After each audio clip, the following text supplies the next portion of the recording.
Did I just make a whole video about webcam? Yeah, it is that good. So this has a lot of features, a lot, and has AI support and 4K and so many others that I'll get through. But first, let's unbox it. I know unboxing is a bit boring, but we're gonna do it very quickly and see what's inside this box. Alright, so here's our box. Let's unbox it really quickly. Like I promised, a quick unboxing just so we can see what's inside. So here we have our menus. We don't care so much about menus, so we throw them to the side, and then we got this nice case inside, as you can see here. This is our camera here. As you can see here, it looks so tiny, but it's so cool. I can't believe how cool it looks. Here we have a sort of a clip. This will clip your camera into a position on the laptop, or you can put it on the side. This is sort of a stand as well. And then we have our charging cable here. This is USB-C to USB-C, which is great to see. Okay, so how about we turn it on, connect it to my PC, and then we will compare this video to the video from this camera. By the way, this video is recorded in the Galaxy Z Fold 4, and this will be recorded on the tiny OBS camera. Alright, so we now recording with both my phone and the camera at the same time. My phone is not recording at portrait mode anymore, and it's 1080p 60 fps, so as the camera is recording at 1080p 60 fps. There is a 4K option, which we're not going to show in this video because this video has been uploaded in 1080p, so the 4K will not show up at all for you. I love the footage. It's good for streaming and it's good for work as well, compared to normal webcams, which I can show you a normal webcam here. That's the difference. This is a normal webcam. This is from my Samsung laptop, and it should be a good camera for work sometimes, but you know, there's no comparison. If you want to stream, you cannot use your laptop camera. This is not good enough compared to our OBS Tiny 2 camera. So the stand that it comes with is really cool. It has a magnet up here. It could hold the camera, and it could lay on a flat surface, as you can see here. And you can open it from down here, and then it could go on your monitor. The reason I'm going to have it attached to my laptop the way you see it is because I wanted to have it close to my phone so we could do the comparison between the phone and the camera. Alright, so here is the app is now turned on. As you can see here, we can control all the features of the camera from this application. As you can see here, we're doing the upper body feature. So if I go to the right here, see the camera is following me around. And if I go to the left, see, it's such a good feature and it's very useful for streaming, and I'm glad they added something like this, because when you move in your streams, you go off the camera, and sometimes, you know, you want to move around, you want to shout, you want to, you know, express yourself, and this is very useful. All right, so the next feature we have is close-up. So let's click it here and get it ready to work and start recording our camera. And if you can see here, we're gonna go far from the camera, as far as possible, and it's still tracking my face as I go back.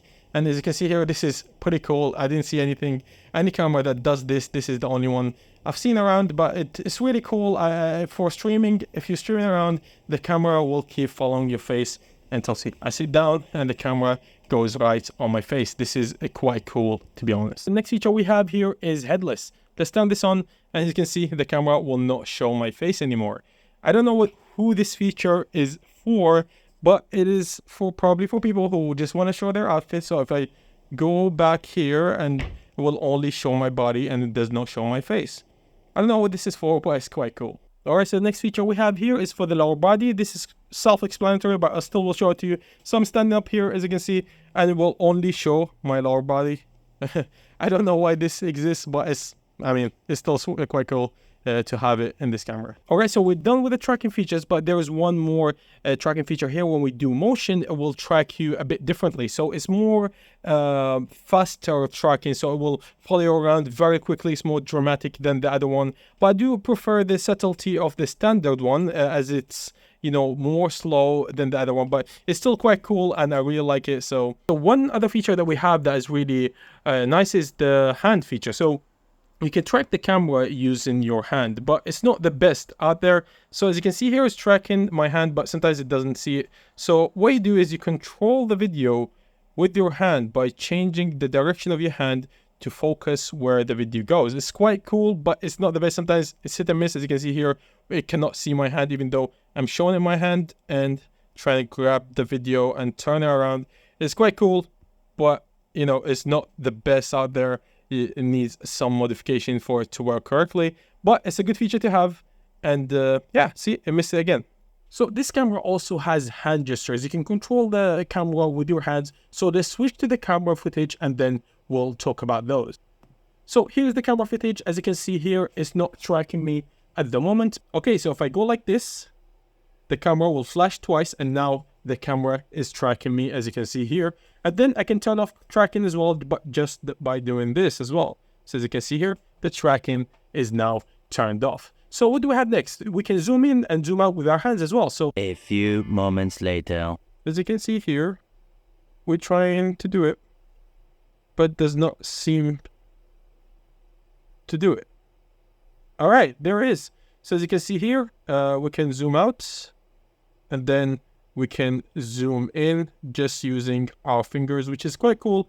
But there is a problem with that. So just to let you know, so here's my hand. If I open my fingers like that and go like this, it will not detect it. So it has to be closed fist, and then go like this, and then you zoom in. And then if you open it again, you can zoom out. That's pretty cool. All right, so there's also a dynamic zoom feature that you could use. The way you did this is by going like this and then opening your fingers. So if you go wider, as you can see here, we can zoom in. And then if we go narrower, we can zoom out. And that's actually pretty cool. Next, we have some other features. For example, we can control this camera with our voice. So for example, let's say, hi, Tiny, track me.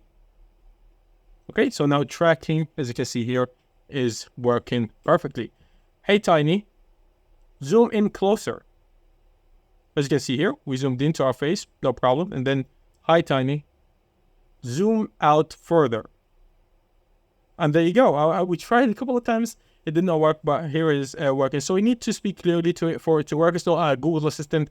It's its own voice recognition. So it's not the best, but it does work. Then also you can unlock the tracking. So as you can see here, it's tracking me. I can say, hi, Tiny, unlock me.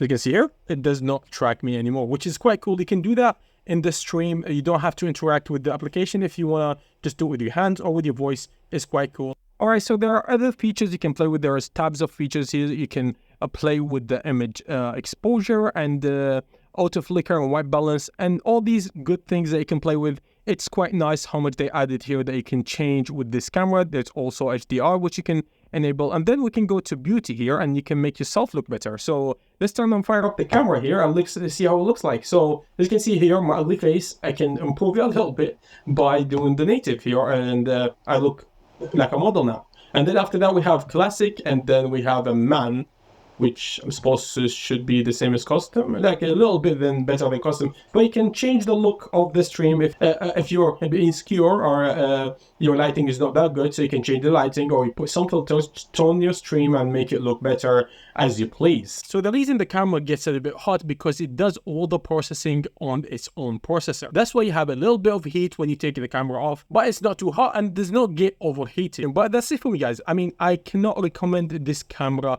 more. This camera is perfect for streaming and a general use webcam. You can use it for work and other stuff. If you're recording videos, it is perfect and it's really, really tiny, hence the name. But if you'd like to pick it up, I left the link for it in the description below.